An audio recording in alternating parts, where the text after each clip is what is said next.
Well, good morning, evening, or afternoon, depending when you are streaming this, the latest episode of Edie's Susty Talk. Launched during the first lockdown here in the UK, the idea of Susty Talk is to keep everyone feeling connected to each other in the sustainability space. And I am delighted to have someone I haven't spoken with before on the phone with me today, Manon Burbidge, Communications and Policy Coordinator at the World Cement organisation and a key part of the association's new gender focus network. It's a pleasure to have you along. Hi, it's lovely to be here. And great to have you too. Are you dialing from home today? Yes, so from a very grey and rainy Yorkshire. Oh no, it's nice and sunny down here, so I hope you get some of that sometime soon. And yes, it was great to set up this call after learning about the launch of the Gender Focus Network. I think that was back at the end of January. Yes, so we actually launched it in late 2020, and it was announced at the General Assembly, which we host for our members in December, and then announced formally to the world in January. Oh, fantastic. And I read over the statement about the launch, and the launch does say we recognise that there is a significant gender imbalance in this sector, but I wanted to know if you have some statistics about that, just to set the scene for today. Yeah, so actually it's not a statistic that's widely reported in the sector.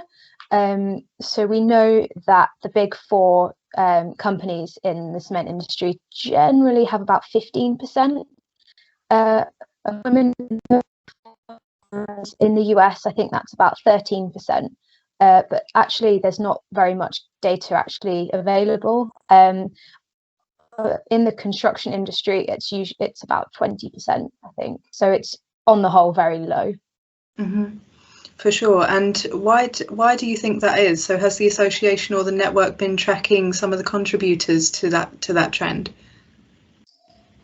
So one of the first activities that the network is putting together is a benchmarking survey. So you can't really solve an issue if there's no data available. That kind of makes it an invisible issue. So I think that it's really key that we try and collect some data, firstly from WCA members, and then hopefully we might try to extend that to the wider industry, just to, like I say, create a benchmark of how many women are actually in people's companies, which departments they're in, and the seniority level that they're at.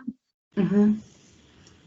So I think some departments like HR and finance are actually quite gender balanced, but then as you sort of go up a management hierarchy and into the sort of more engineering or operational type roles, you really start to see women disappear.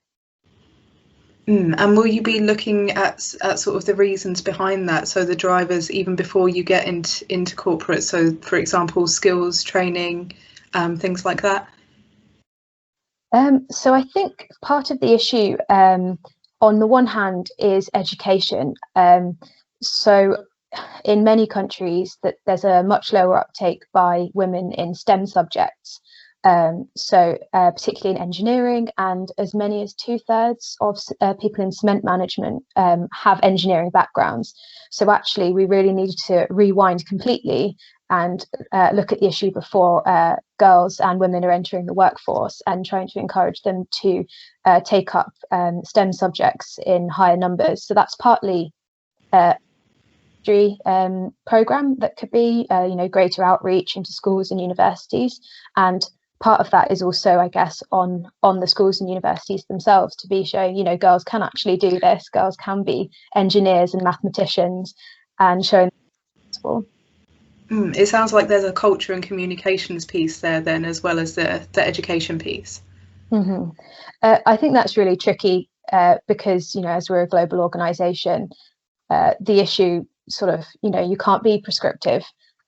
Different solutions work well in different countries. And so there's no sort of one size fits all answer to the problem. And I guess another part that industry really can focus on is structural, because it's kind of classically seen as, a kind of dirty, heavy industry, quite old fashioned. So I think there's actually a struggle to recruit young people more generally, but it really doesn't tend to appeal to women. And part of that is because a lot of the operational jobs are remote, so they're not in towns and cities. And if women have a family or have caring responsibilities, women are much more likely than men across the world to have caring responsibilities for family members, for children.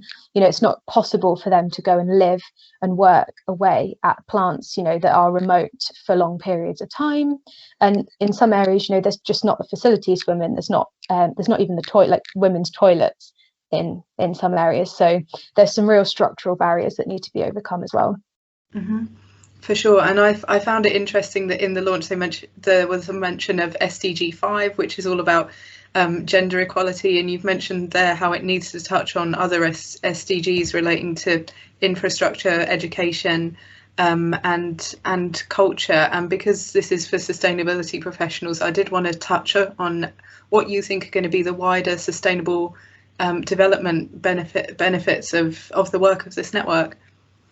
Yeah, absolutely.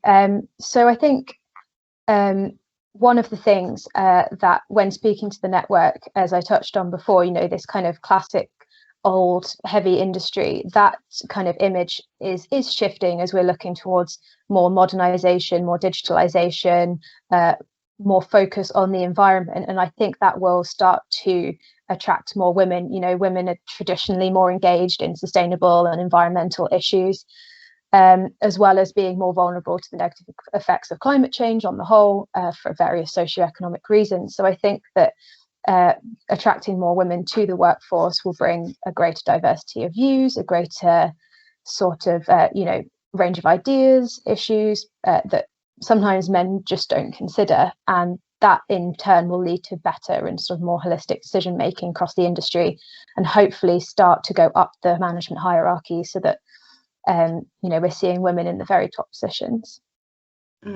I was going to touch there specifically on the climate work that the association's doing, because I know that the last article I wrote about it was about helping members deliver the transition to carbon neutrality by 2050. And it might seem obvious for people working in our space, but I wanted to get your views on why it's important to have a diverse array of people, including women, leading climate work here. Climate change and environmental issues, they're such difficult, complex issues. And I think the more voices in general you have, extends beyond just gender diversity, ethnic diversity, religious diversity. Inclusion of all voices is going to be really key in trying to solve this issue, because of just how difficult it is to solve. Great. Well, Manon, that's all the questions that I have time for today. So thank you so much for your time. Thank you very much for having me. It's been really interesting to talk to you.